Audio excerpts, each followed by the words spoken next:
Cal 38, SMU 35. Do you realize what's happening here? If you're a group of five football fan, James Madison, for instance, and Bob Chesney might be the next head coach at UCLA, he might be the next head coach at Penn State. One of those things feels really likely to me. So, SMU just had to go on the road as a favorite of almost 2 touchdowns by the time the line closed, according to our friends at FanDuel, and they just had to beat Cal. And if they had done that, because Miami beat Pitt 38-7, looked like a playoff team, SMU would have been back in the ACC Championship game. Do you know what happened instead? The most insane fourth quarter in which 35 points were scored fueled the Chaos Conference to produce one of its wildest games of the year. And Jaren Kiave Sangapolo-Tele went for 330 yards and 4 touchdowns.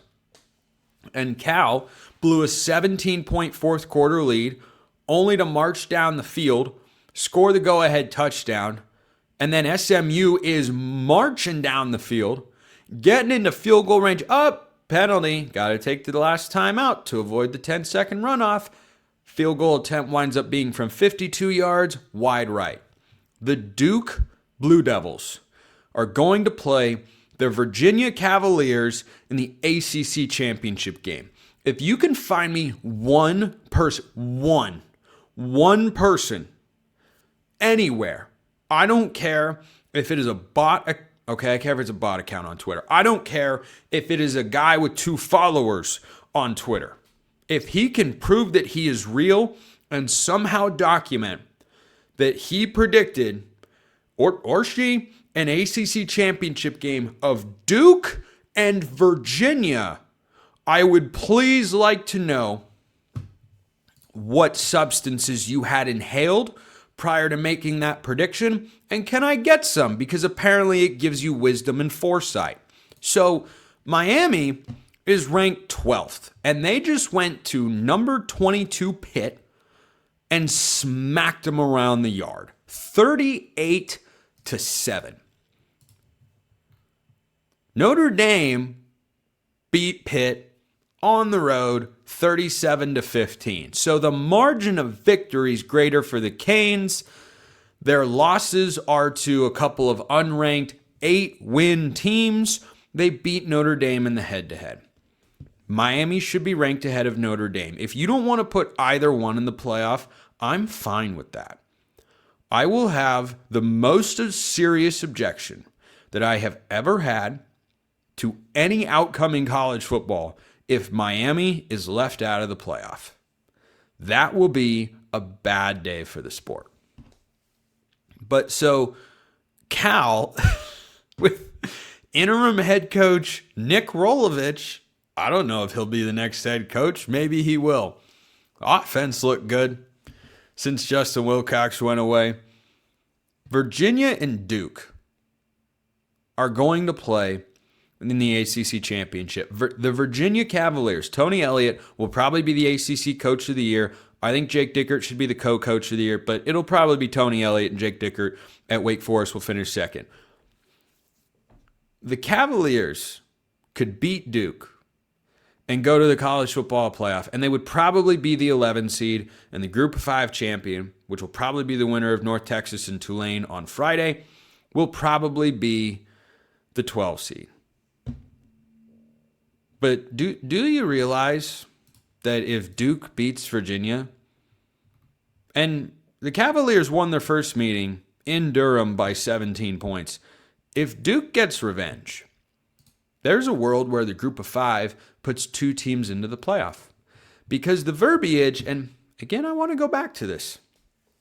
I've taken some flack from Big 12 fans before that don't care for my stance of I wouldn't have any automatic bids.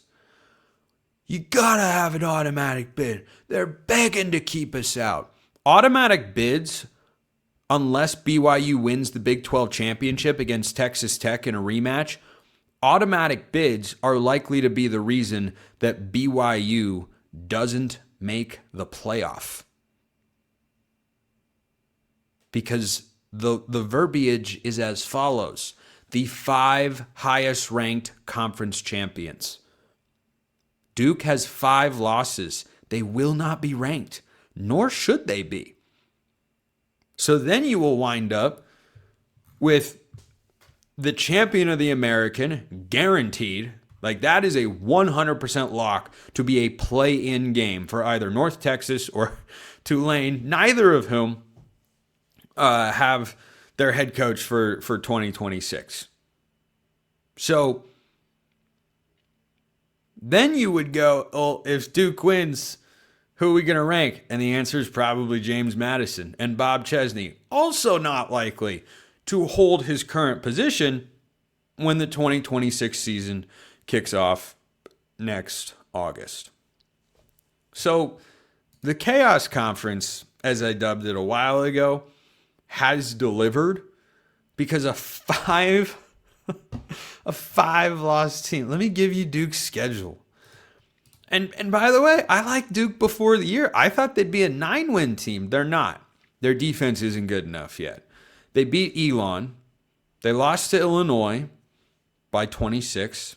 They lost at Tulane in the Darian Mensah Bowl. They beat NC State. They won at Syracuse. They won at Cal. They lost to Georgia Tech by 9.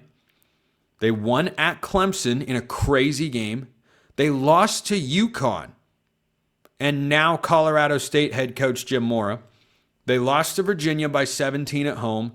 They beat North Carolina. They beat Wake Forest. And now they play Virginia for... I don't know how that team will get ranked. You've got a loss to UConn mixed in there. UConn won 9 games this year. Good for them. I can't see it. So it would be James Madison, or let me just throw it out there, guys. Let me just give you a possibility.